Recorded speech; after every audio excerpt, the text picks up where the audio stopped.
7টি গুণ যদি আপনার মাঝে থাকে তাহলে আপনার স্বামী অবশ্যই আপনাকে ভালোবাসবে, আর যদি ভালোবেসে থাকে তাহলে আরও বেশি পরিমাণে আপনাকে ভালোবাসবে। তবে এই 7টি গুণ আমাদেরকে অর্জন করতে হবে। মা বোনদের একটি বড় সমস্যা বর্তমান সময়, সেটি হলো যে এত কিছু করেন তারপরও স্বামীরা তাদেরকে ভালোবাসে না। স্বামীরা পরনারীতে আসক্ত হয়ে পড়েছেন বা পরকীয়া করছেন, বা তারা বিভিন্ন ধরনের চিন্তাভাবনা করছেন। এক কথায় তাদের যে ভালোবাসাটা পাওয়া দরকার ছিল সেটা তারা পাচ্ছেন না। আমি আপনাদেরকে গ্যারান্টি দিচ্ছি, যদি আপনারা এই 7টি গুণ অর্জন করতে পারেন, ইনশাল্লাহ আশা করা যায় যে অবশ্যই অবশ্যই আপনাদের স্বামীরা আপনাদেরকে ভালোবাসবেন।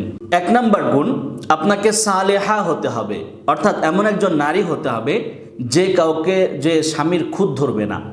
একজন নারীর মধ্যে আল্লাহ তাআলা এমন যোগ্যতা দিয়েছে, সে যে কোনো মানুষের খুঁত বের করতে পারে।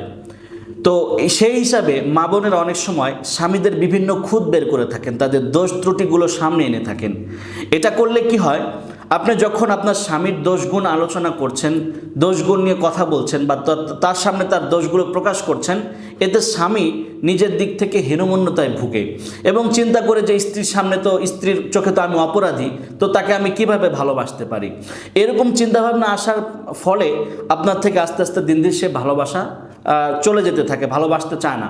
এজন্য স্বামীদের ক্ষেত্রে আমাদের এই বিষয়টি ফলো করতে হবে যে তাদের যে দোষগুলো রয়েছে সেগুলো খুঁটে খুঁটে বের না করা, বরং তাদের সামনে তাদের প্রশংসা করা। আর প্রশংসা শুনতে চায় না এমন মানুষ দুনিয়াতে একটিও নেই। আপনার স্বামীর প্রশংসা করুন, তার ভালো দিকগুলো নিয়ে আলোচনা করুন, দেখবেন সে চিন্তা করবে যে আমার স্ত্রী তো আমার প্রশংসা করছে, আমাকে ভালোবাসছে, সেও আপনাকে ভালোবাসতে চাইবে। সুতরাং 1 নম্বর যে গুণটি আমাদেরকে অর্জন করতে হবে সেটি হলো আমরা আমাদের স্বামীদের ভুল ধরবো না, আমাদের স্বামীদের খুঁতগুলোকে বের করবো, বরং তাদের গুণগুলো বের করে তাদের সামনে আলোচনা করার চেষ্টা করব। 2 নম্বর, কানেতা হওয়া, অর্থাৎ আপনাকে এমন একজন নারী হতে হবে, এমন একজন স্ত্রী হতে হবে যে আপনি আপনার সামনে অনেক অন্যায় আপনার স্বামীর দেখতে পাবেন, সে অন্যায়গুলোকে আপনি বলবেন না, কখনো বলার চেষ্টা করবেন না, বরং সেগুলোকে সহ্য করার বা ধৈর্য ধারণ করার চেষ্টা করবেন। এমনটি হলে আস্তে আস্তে আস্তে আস্তে আপনার প্রতি স্বামীর ভালোবাসা বাড়তে থাকবে। কিন্তু যখন আপনি তার এই অন্যায়গুলোকে নিয়ে আপনি সোচ্চার হবেন, খুব তার সাথে এই বিষয়গুলো নিয়ে ডিসকাস করতে চাইবেন, তার সাথে ঝগড়াঝাটি করতে চাইবেন, বা তাকে এগুলো নিয়ে ক্রিটিসাইজ করতে চাইবেন, তখন যত দিন যাবে আস্তে আস্তে আস্তে আস্তে আপনার সাথে তার দূরত্ব বাড়তে থাকবে। সে চিন্তা করে যে আমি বাইরে গেলেও ভালো থাকতে পারি, বরং ঘরে আসলে আমাকে আরও আমার অন্যায়গুলো জবাবদিহিতা করতে হয়। তো সেক্ষেত্রে স্বামী একটা অন্যরকম চিন্তাভাবনা তার মাঝে চলে আসে, যার কারণে আপনার থেকে দূরত্ব বাড়তে থাকে।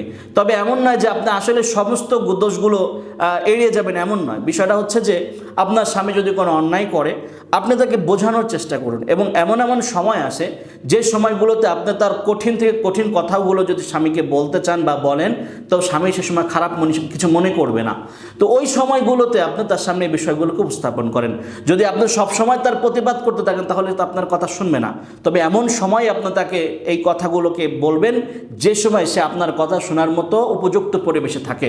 তখন তাকে কথাগুলোকে বুঝিয়ে বলুন যে আপনার এই কাজগুলো বা আপনার এই কথাগুলো অন্যায় হচ্ছে, আপনি এগুলো থেকে ফিরে আসুন, তাহলে ফিরে আসবে। কিন্তু সবসময় যদি এভাবে প্রতিবাদ করতে থাকেন বা এভাবে বলতে থাকেন, তাহলে কিন্তু আপনার কথা শুনবে না, আর দিন দিন আপনার সাথে দূরত্ব তৈরি হবে এবং ভালোবাসা কমতে থাকবে। 3 নাম্বার, আপনাকে হাফিজা হতে হবে।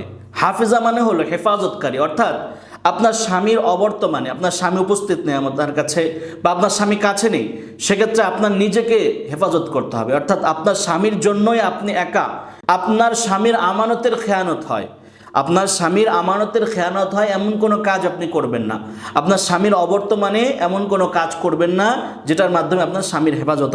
এটা হতে পারে কোনো পরপুরুষের সাথে কথা বলা বা কোনো বন্ধু বান্ধবের সাথে কথা বলা, এমনটা যদি, অর্থাৎ এক কথা যদি আপনি আপনার নিজের লজ্জাস্থানকে হেফাজত করতে পারেন, আপনার নিজেকে সংবরণ করতে পারেন, তাহলে দেখবেন আস্তে আস্তে আপনার প্রতি আপনার স্বামীর একটি বিশ্বস্ততা জন্ম হবে, এবং এই বিশ্বস্ততাই কিন্তু অনেক বড় কাজে আসবে আপনার ভালোবাসা বৃদ্ধির ক্ষেত্রে।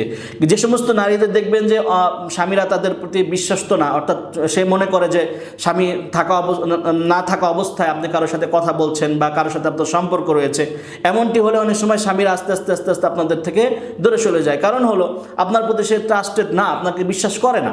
সুতরাং আপনার এই বিশ্বাসটা অর্জন করতে হবে যে আপনি থাকুক বা না থাকুক, বা আপনার দূরে থাকুন, যে অবস্থায় থাকুন না কেন, আমি নিজের হেফাজত করছি, নিজের লজ্জাস্থান হেফাজত করছি, এবং নিজের পুরা জীবনটাকে আমি স্বামীর জন্য দিয়ে দিচ্ছি। সুতরাং এই চিন্তা ভাবনা যদি আপনি একবার স্বামীর মধ্যে ঢুকিয়ে দিতে পারেন, অর্থাৎ নিজেকে হেফাজতকারী হতে পারেন, তাহলে ইনশাআল্লাহ আশা করা যায় যে আপনার স্বামী আপনাকে ভালোবাসবেন। 4 নাম্বার, আমাদেরকে ইবাদতের ক্ষেত্রে মনোযোগী হতে হবে, অর্থাৎ নামাজ ঠিকমতো পড়তে হবে, ইবাদত বন্দেগী ঠিকমতো আদায় করতে হবে। কারণ যখন আপনি ইবাদত বন্দেগী করবেন, নামাজ কালাম ঠিকমতো আদায় করবেন, তখন আল্লাহ তাআলা আপনাকে ভালোবাসবেন। আর আল্লাহ তাআলা ভালোবাসার অর্থ হলো আপনাকে আল্লাহ পাক রব্বুল আলামিন দুনিয়াতে এবং আখিরাতে ভালো রাখবেন। সেক্ষেত্রে অটোমেটিক আপনার স্বামীর ভালোবাসা আপনার প্রতি তৈরি করে দেবে আল্লাহ তাআলা। আপনার স্বামী যাতে করে আপনাকে ভালোবাসে সেই বিষয়টা, সেই মনটা আল্লাহ তাআলা আপনার জন্য তৈরি করে দেবে যদি আপনি ইবাদত বন্দেগী করেন। আপনি যদি ইবাদত বন্দেগী না করেন, নামাজ কালাম ঠিকমতো না পড়েন, আল্লাহকে যদি আপনি সন্তুষ্ট না রাখেন, তো আল্লাহকে যদি সন্তুষ্ট না রাখেন তাহলে অটোমেটিক এটা একটা স্বাভাবিক বিষয়, আল্লাহ পাক রব্বুল আলামিন আপনাকে দুনিয়াতে সেভাবে শান্তিতে রাখবেন না, আপনার স্বামীর ভালোবাসাও সেভাবে আপনার তৌফিকে আসবে না। সুতরাং আপনি আল্লাহ তাআলা ইবাদত বন্দেগী করুন, নামাজ কালাম ঠিকমতো পড়ুন, আল্লাহ তাআলার কাছে দোয়া করুন যে আল্লাহ আপনি আমার স্বামীকে আমার প্রতি, সে যাতে আমাকে ভালোবাসে সেই ব্যবস্থা আপনি করে দেন। দেখবেন আল্লাহ পাক রব্বুল আলামিন সেই ব্যবস্থা আপনাকে করে দিবেন। 5 নাম্বার, দিন ইসলামের প্রতি অনুরাগী হতে হবে, অর্থাৎ ইসলামকে মানার ব্যাপারে অনুরাগী হতে হয়। আপনি আপনার সন্তানকে ইসলামের পথে চালাবেন, আপনি আপনার নিজেকে ইসলামের পথে চালাবেন, আপনি আপনার স্বামীকেও ইসলামের পথে চালাতে চান এবং আপনার সন্তান আদিওকে ইসলামিকভাবে মানুষ করতে চান, এরকম একটা মন মানসিকতা যদি আপনি তৈরি করেন এবং সেটা যদি আপনি ফুটিয়ে তুলতে পারেন, দেখবেন স্বামী আপনাকে ভালোবাসবে। কারণ হলো যখন দেখবে যে আমার স্ত্রী তো ভালো কাজের প্রতি আমাকে নির্দেশ দেখাচ্ছে, আমার সন্তানদেরকে ভালো রাখতে চাচ্ছে এবং সন্তানদের মাধ্যমে দুনিয়া এবং আখিরাত ভালো করতে চাচ্ছে, এরকম চিন্তাভাবনা যখন স্বামীর মধ্যে আসবে, যে চিন্তাভাবনা করবে যে আমার স্ত্রী দিনদার হতে চায়, আমার সন্তানাদিকেও দিনদার বানাতে চায়, আমাকেও দিনদার বানাতে চায়, দেখবেন আস্তে আস্তে আস্তে আস্তে আপনার প্রতি তার ভালোবাসার অনুরাগ বেড়ে যাবে এবং আপনাকে সে ভালোবাসতে শুরু করবে। 6 নাম্বার, খুবই ইম্পর্টেন্ট, স্বামীর জন্য সাজগোজ করা, এটি খুবই গুরুত্বপূর্ণ। দেখুন যখন আমরা সংসার করি, মা বোনেরা এটা ভুলেই যায় যে তাকে স্বামীর জন্য একটু সাজগোজ করতে হবে। আমরা কি করি, মা বোনদের একটি বদ অভ্যাস হচ্ছে, যখন ঘর থেকে বের হই তখন একেবারে খুব পরিপাটি হয়ে সাজগোজ করে, এমনকি অনেকে বিউটি পার্লারে গিয়েও নিজেদেরকে সাজগোজ করে তারপরে ঘর থেকে বের হয়ে থাকেন। এটা ঠিক নয়, বরং আপনি আপনার স্বামীর জন্য সাজগোজ করবেন। আপনার সৌন্দর্য প্রকাশ করতে হবে স্বামীর কাছে, স্বামীর জন্য আপনার সৌন্দর্য প্রকাশ করতে হবে। ঘরের মধ্যে আপনি যত ধরনের নোংরা পোশাক আছে, তারপরে কাজের মেয়েরা যে সমস্ত পোশাক পরে, অনেক মা বোনেরা ওই সমস্ত পোশাক পরে ঘরের মধ্যে চলাফেরা করে থাকেন। এতে কি হয়, স্বামী যখন ঘরের মধ্যে আসেন তখন আপনাকে তার চোখের মধ্যে ভালো লাগে না, তার যে আপনার যে পোশাক আশাক তার কাছে তখন ভালো লাগে না, তো অটোমেটিক আস্তে আস্তে আপনার থেকে তার ভালোবাসা কমতে থাকে। এজন্য অত্যন্ত গুরুত্বপূর্ণ বিষয় হচ্ছে, স্বামী যখন ঘরে আসবে, যখন আপনি জানতে পারছেন যে আপনার স্বামী অফিস থেকে আসবে বা কোথা থেকে আসছে, তখন আপনি পরিপাটি হয়ে থাকুন। এমন না যে আপনাকে খুব দামি পোশাক পরতে হবে, নতুন নতুন পোশাক, এমন নয়, বরং আপনি আপনার যে সাধ্যের মধ্যে যে ভালো পোশাকটা আছে সেটা আপনি পরুন এবং নিজেকে একটু পরিষ্কার পরিচ্ছন্ন, একটু পরিপাটি, একটু সুন্দর রাখার চেষ্টা করুন। যদিও এটা অনেক কঠিন কাজ, কিন্তু এটা আপনাকে করতে হবে যদি আপনি স্বামীর ভালোবাসা পেতে চান। সুতরাং বাহিরে বের হয়ে সাজসজ্জার চেয়ে নিজের ঘরের মধ্যে যদি স্বামীর জন্য সাজসজ্জা করেন, তো স্বামীর চোখে আপনাকে ভালো লাগবে, আর যখন চোখে ভালো লাগবে অটোমেটিক আপনি স্বামীর ভালোবাসা পেতে থাকবেন। সুতরাং সাজসজ্জার বিষয়টাকে খুবই গুরুত্ব দিতে হবে। সর্বশেষ 7 নাম্বার, এটি খুবই একটি স্পর্শকাতর বিষয়। অনেক সময় স্বামীদের সাথে কথা বলতে বলতে মা বোনেরা কি করেন, যে তাদের পূর্বের জীবনের কিছু কথা তাদের সামনে তুলে ধরেন। হতে পারে সেটা তার কোনো খারাপ অভিজ্ঞতা হতে পারে, বা স্বামীর সামনে এমন কিছু তুলে ধরছেন যে স্বামীকে বোঝাতে চাচ্ছেন যে আমি আগে ভালো ছিলাম। যেমন অনেকের বাবা মার বাড়ি বড় লোক থাকে, তাদের টাকা পয়সা থাকে, হয়তো বা দেখা গেছে স্বামী কিছু আর্থিক দুর্বলতা আছে, বা তার চাকরি কিছু নর্মাল আছে, এরকম অবস্থা তৈরি হলে অনেক সময় ক্রিটিসাইজ করার জন্য বা বিভিন্নভাবে স্বামীকে হেয় প্রতিপন্ন করার চেষ্টা করেন এবং সেক্ষেত্রে তার পূর্বের জীবনের কিছু কথা স্বামীর কাছে বলেন অথবা পারিবারিক স্ট্যাটাসের কথা স্বামীর কাছে বলেন।